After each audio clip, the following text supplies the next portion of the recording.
नमस्कार दोस्तों। उत्तर प्रदेश के विधानसभा चुनाव में 6 महीने से भी कम का समय शेष रह गया है और इस समय अगर सत्ता पाने के लिए, सरकार बनाने के लिए कोई कोशिश करता हुआ नज़र आ रहा है तो वो सिर्फ दो पार्टियां हैं, सपा और बसपा।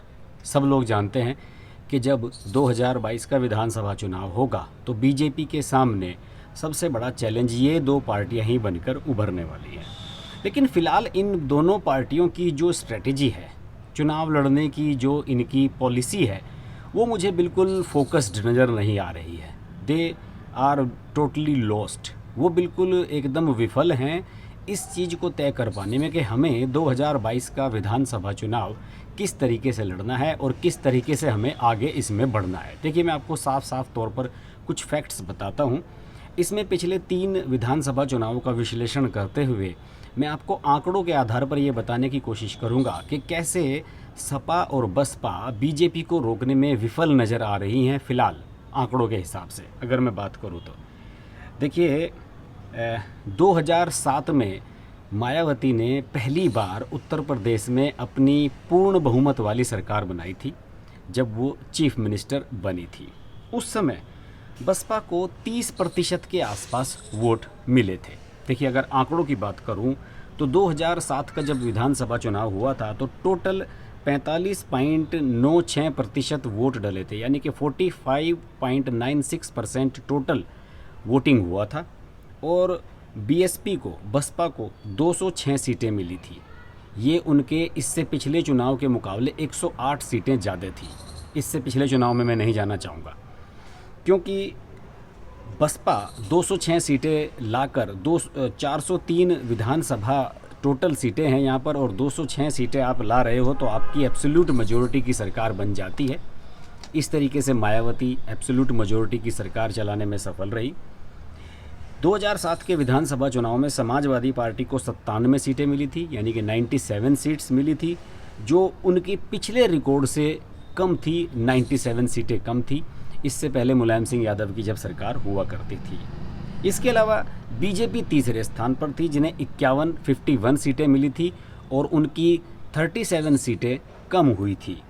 और बसपा को 30.43 यानी कि 30.43% वोट मिले थे। और इस तरीके से मायावती ने अपना सरकार बनाने में सफलता हासिल की थी। इसके बाद चलता हूँ 2012 के विधानसभा चुनाव में। 2012 के विधानसभा चुनाव में अखिलेश यादव की सरकार बनी थी।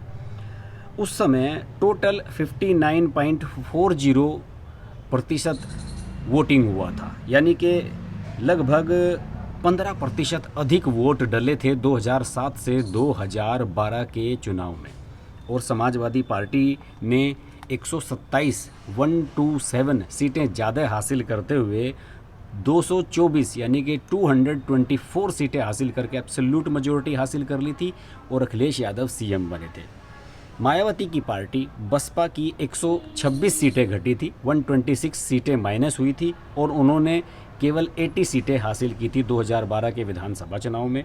बीजेपी की 4 सीटें और कम हो गई थी, वो तीसरे स्थान पर ही बनी रही थी 2007 की तरह। 2012 में उन्हें 47 सीट्स मिली थी, 47 सीटें मिली थी।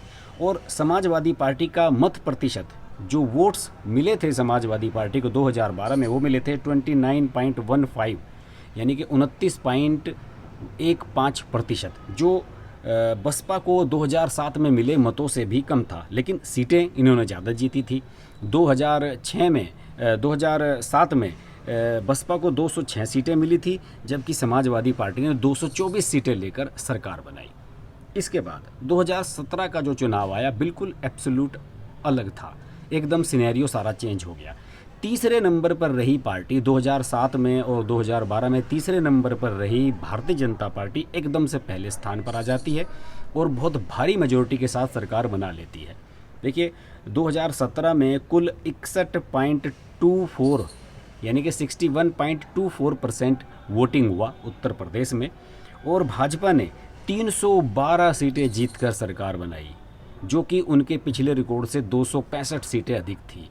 दोनों ही पार्टियां, सपा और बसपा, एकदम तेज़ी से नीचे चली गई। समाजवादी पार्टी केवल 47 सीट्स जीत पाई और उन्होंने 177 सीटों का नुकसान देखा। बसपा तीसरे स्थान पर पहुंच गई केवल 19 सीटें 19 सीट्स लेकर, और उन्होंने 61 सीट्स का नुकसान देखा। और बीजेपी को 39.67% वोट मिले, लगभग 40%, जो 2007 और 2012 में बसपा और सपा को जो वोट मिले थे उनसे लगभग 10% अधिक। ये आंकड़े साबित करते हैं कि किस तरीके से मैंडेट शिफ्ट हुआ है बीजेपी की तरफ 2017 में। और 2017 से पहले जो 2 चुनाव सपा और बसपा ने लड़े हैं उनमें जो उनकी स्ट्रेटेजी थी उनके बारे में भी आपको मैं बता देता हूँ, और फिर ये भी बताता हूँ कि ये विफल क्यों रही। 2007 का जब चुनाव आया तो उस समय मायावती ने जातीय समीकरण बनाए। उन्होंने ये सोच लिया कि जो जाटव वोट है हमारी तरफ, सब जानते हैं कि कहने के लिए जो एससी में दलित आते हैं, कहते हैं कि दलित वोट सारे मायावती को मिलते हैं, लेकिन हकीकत बात यह है कि जो जाटव वोट हैं वो ही मूल रूप से मायावती को वोट करते हैं। बाकी एससी जितनी भी बिरादरियां हैं उनमें से बीजेपी, कांग्रेस और अन्य दलों के साथ जाती हैं।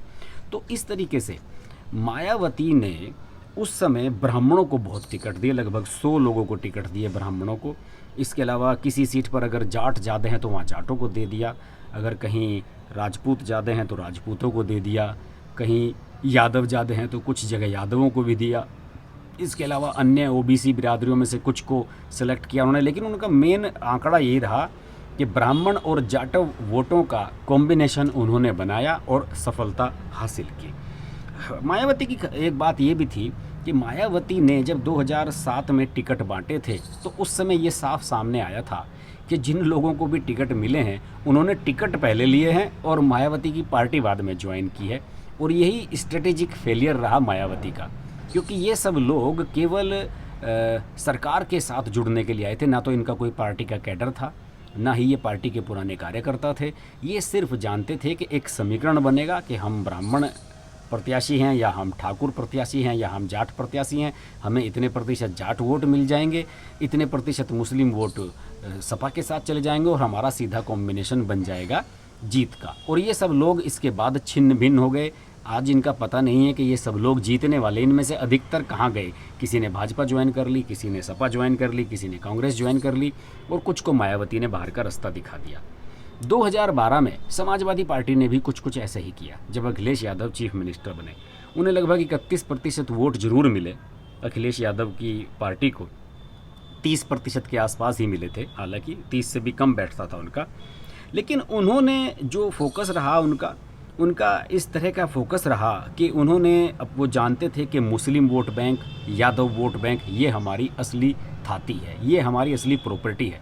उसी के हिसाब से उन्होंने टिकट्स बांटे और अपनी सरकार बनाने में सफल रहे। लेकिन उन्होंने सबसे बड़ी गलती क्या की, जो वादे समाजवादी पार्टी चुनाव प्रचार के समय कर रही थी, हम इतनी नौकरियां देंगे, ये करेंगे, वो करेंगे, फला करेंगे, ढिमका करेंगे, वो काम वो नहीं कर पाई।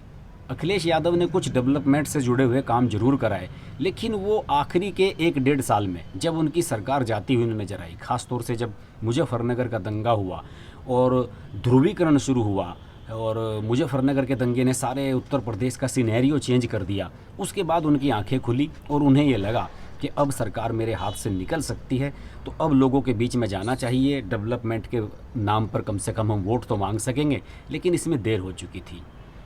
सरकार का जो परसेप्शन था वो ये बन चुका था कि जब समाजवादी पार्टी की सरकार आती है तो गुंडागर्दी उत्तर प्रदेश में बढ़ जाती है, और यही वजह रही कि 2017 में वो धड़ाम से नीचे आ गए। बीजेपी ने 2017 में जो किया वो उनके लिए सबसे बड़ी प्रॉपर्टी साबित हुआ।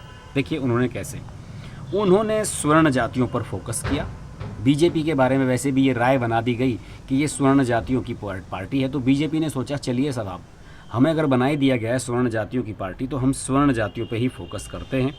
और देखिए जब 2017 के नतीजे आए तो अपर कास्ट के जो विधायकों की संख्या है वो विधानसभा में 32% से बढ़कर 44% तक बढ़ गई, यानी कि 12% की वृद्धि हुई, जो 1980 के बाद से सबसे ज़्यादा थी।